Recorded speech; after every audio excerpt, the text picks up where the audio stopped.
Hello students, तो आज की इस वीडियो के अंदर हम लोग करने जा रहे हैं solve question number 22। Last videos में हम लोगों ने क्वेश्चन नंबर 21 तक सॉल्व कर लिया था। ये है एनएमटीसी जूनियर, जो कि ग्रेड 9 और 10th क्लास के जो स्टूडेंट्स हैं उनके लिए एग्ज़ाम जो होता है जूनियर लेवल का, भास्करा कॉन्टेस्ट भी बोलते हैं उसको, उस क्वेश्चन पेपर का 2023 के क्वेश्चन पेपर का क्वेश्चन नंबर 22 हम लोग सॉल्व करने वाले हैं। ठीक है, तो देखो इस क्वेश्चन में गिवन है कि आपको एक साइक्लिक क्वाड्रिलैटरल गिवन है ABCD, और उसमें उन्होंने एक एक्सटीरियर एंगल बनाया हुआ है x, वो हमें फाइंड करना है। साथ ही साथ पिक्चर में मार्क कर रखा है AB और AC इक्वल है, AD और CD इक्वल है। ओके, तो ठीक है, चलो इसको सॉल्व करके देखते हैं। बेसिक क्वेश्चन है, ज़्यादा मुश्किल नहीं है, आपने इजीली मोस्टली सॉल्व भी कर लिया होगा अगर आपको प्रॉपर्टीज़ साइक्लिक क्वाड्रिलैटरल की पता है तो। ठीक है, तो देखो यहाँ पे पहली जो इन्फॉर्मेशन हम लोग इस ट्राइंगल में से कंसिडर कर सकते हैं, यूज़ कर सकते हैं, वो ये है कि भाई हमारे पास AB और AC इक्वल है, तो इसका मतलब इसका अपोजिट एंगल जो होगा, यानी कि एंगल ABC वो भी इक्वल हो जाएगा एंगल ACB के। इसको मान लेते हैं कि ये y के बराबर है, मैं मार्क कर देता हूँ यहाँ पे, ये y हो गया। ठीक है, अगर ये दोनों y है तो इसको मैंने z मान लिया, थर्ड एंगल है ये।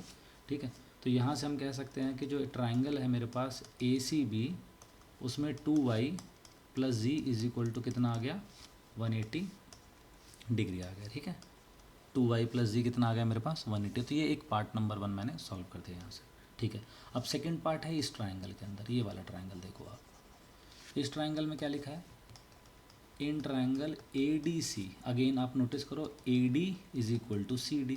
इससे मैं कह सकता हूँ कि जो एंगल CAD होगा वो कितना होगा, 38 डिग्री। एंगल CAD कितना होगा, 38 डिग्री। उसको मैं मार्क कर देता हूँ यहाँ पे। ठीक है, तो ये भी मैंने मार्क कर दिया।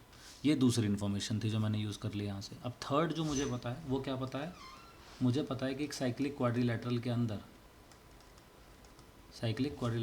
क्या होता है, angle A plus angle C जो है वो 180 डिग्री होता है। अब एंगल A कितना दिया हुआ है, Z प्लस 38, एंगल C दिया हुआ है Y plus 38 is equal to 180। Cyclic quadrilateral के अंदर अपोजिट एंगल का सम हमेशा 180 होता है, सप्लीमेंट्री एंगल भी बोलते हैं इसको। तो यहाँ से मुझे Z प्लस Y का वैल्यू मिल गया, कितना मिल गया, 180 माइनस 76, जो कि कितना हो जाएगा, 104 डिग्री। तो Z प्लस वाई का वैल्यू मिल गया मुझको 104। यहाँ से आ गया Z प्लस वाई 104, और यहाँ पे 2y प्लस Z दिया हुआ है। तो यानी कि इन दोनों को यूज़ करें अगर हम लोग, तो y का वैल्यू कितना मिल जाएगा, 180 माइनस 104, राइट, जो कि कितना बन जाएगा, 76 डिग्री। तो यानी कि y का वैल्यू आ गया 76 डिग्री।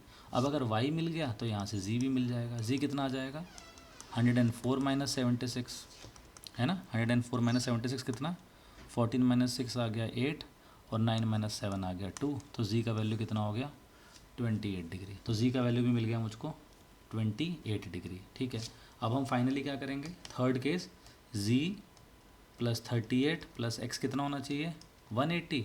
तो यहाँ से x का वैल्यू कितना मिल जाएगा, 180 माइनस z जो कि है 28 माइनस 38, ऐड कर दूँ इनको तो 180 माइनस 66, जो कि कितना हो जाएगा, 10 में से 6 गया 4, 17 में से 6 गया 11, 114 डिग्री आंसर आ जाएगा हमारे पास यहाँ से। ठीक है, तो आई होप आपको समझ में आ गया। बिल्कुल बेसिक क्वेश्चन था, बस प्रॉपर्टी क्या याद रखनी है कि अपोजिट एंगल का सम साइक्लिक क्वाड्रिलैटरल के अंदर कितना होता है, 180 डिग्री होता है, और अगर अपोजिट साइड्स इक्वल हो तो एंगल इक्वल होगा। तो बेसिक है, अगर आप 7th 8th क्लास में तो शायद आपने नहीं पढ़ा होगा, लेकिन अगर आप 10th क्लास में होंगे या 9th में होंगे, साइक्लिक क्वाड्रिलैटरल पढ़ा होगा आपने, तो मोस्ट प्रोबेबली आपको पता ही होगा कि ये वाली प्रॉपर्टी थी। ठीक है, तो बहुत इजी क्वेश्चन था, मुश्किल क्वेश्चन नहीं था बिल्कुल भी।